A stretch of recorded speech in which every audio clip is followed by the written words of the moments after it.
Welcome back, lawn lovers. BW here again. Hey, let's put down some fungicide on this renovation. It's September 15th today. It's been 9 days now since I seeded this year's renovation, and it's off to a great start. Germination happened 7 days after seeding, so here it is just 2 days after germination.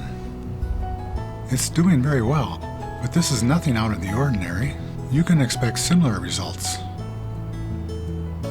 There will always be some thin spots and thick spots, but the Kentucky Bluegrass can fill itself in on its own.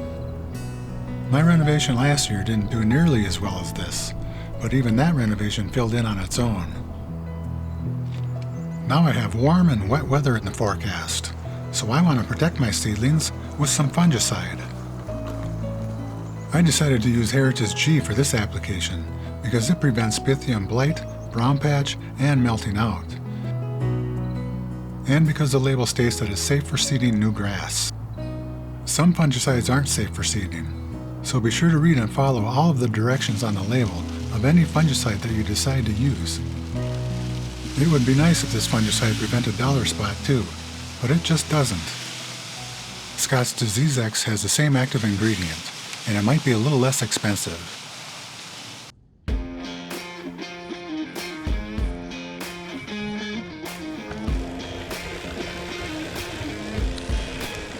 Oh my gosh, I'm walking all over my new seedlings.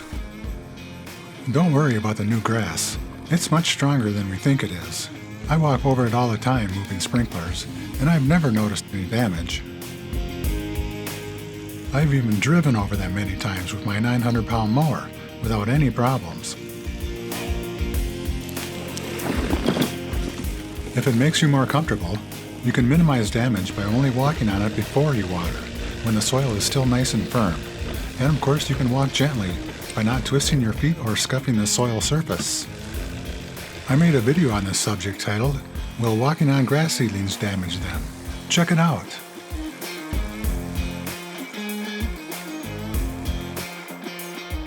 I wonder why they make this fungicide brown in color. It really makes it hard for me to see where and how far it's going. I'll just have to trust my spreader and use my experience to spread this evenly. It would help if they put some white particles in there, so we can see where it's going.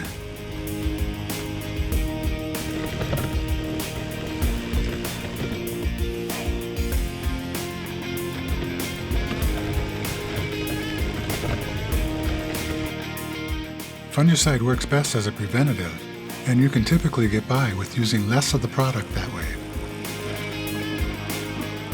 It's important to know what lawn diseases you are trying to prevent and under what conditions they occur.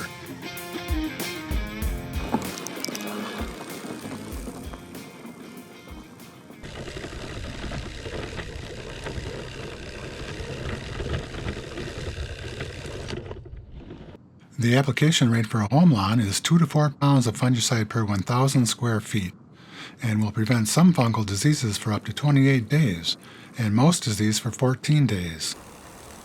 I chose to use 3 pounds per 1,000 square feet, so I weighed out 6.9 pounds to cover my 2,300 square foot renovation. It's not usually this warm at night in the fall where I live, but I'm expecting nighttime lows to be in the mid-60s and 70s, with some light rain in the next few days. I've never needed to do this in the fall before, but the weather coming up will be perfect for the development of Pythium Blight, brown patch, and melting out. New grass is very vulnerable to fungal disease. That's another good reason to delay seeding until cooler weather arrives in the fall.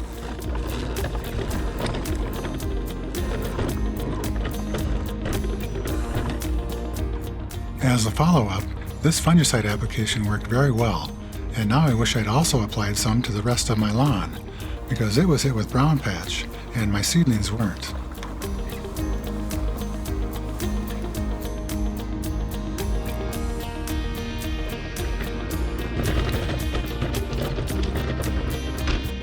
Remember to watch that spreader. It will last a lot longer if you do.